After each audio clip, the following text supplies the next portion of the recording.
Ֆիրդուսի, Շահնամե, Զալ և Ռուդաբե, Մանուչեհր շահի պատգամները որդուն։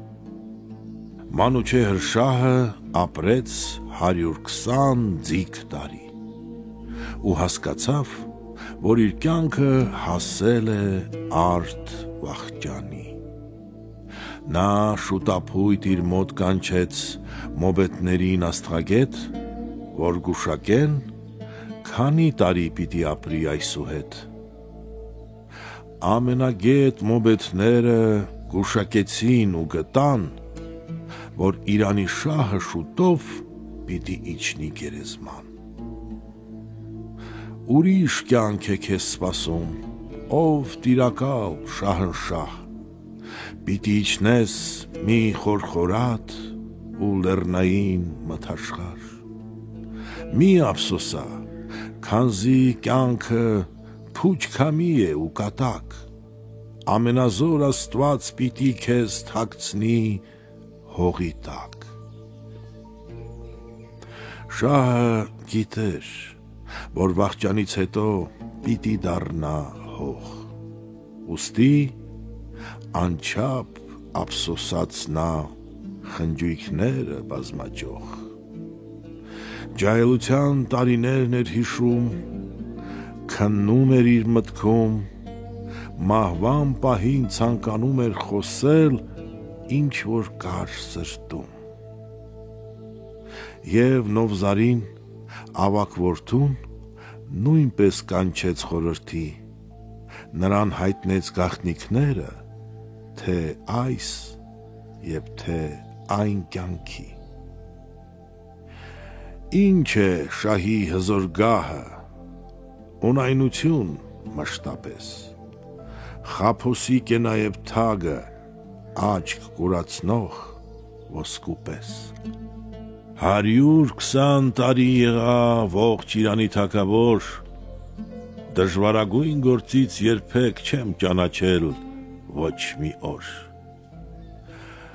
Պատերազմում ես էի միշտ բանակ վարող առաջնորդ,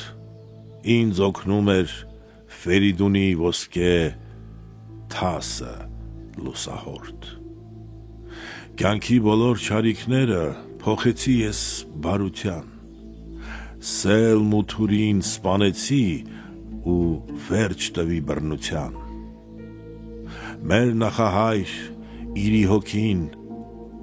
հանգստացավ դարեդար, որովհետև սահմանեցի մարդկանց համար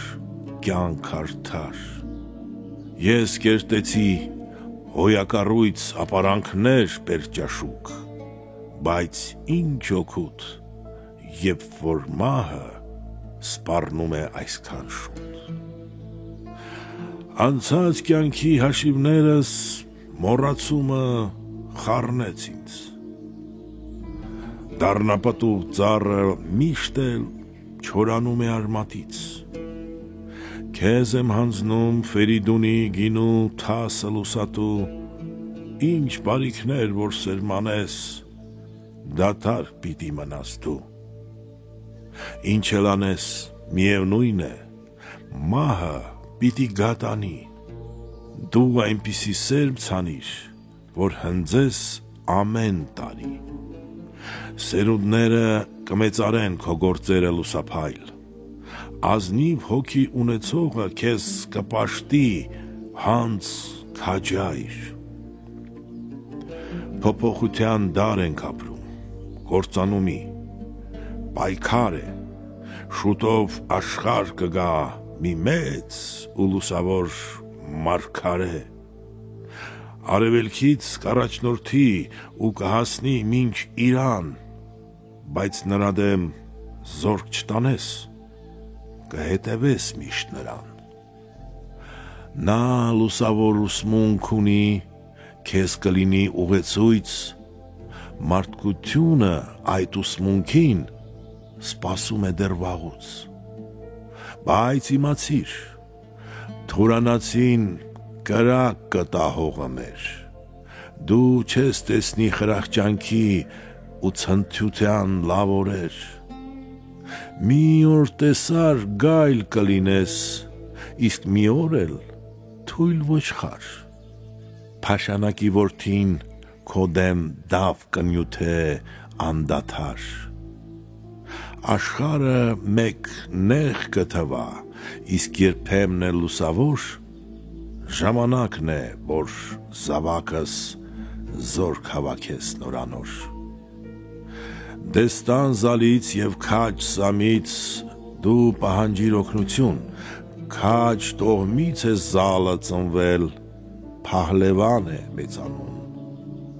նա քինախանդ ոսոխներին սարսափ կտավելի և նժույքի սմբակի տակ ողջ թուրանը կավերի, այսպես խոսեց, այնուհետև լռեց լեզուն հավիտյան, սակայն նրա մասին մարդիկ դեռ կխոսեն դարեդար։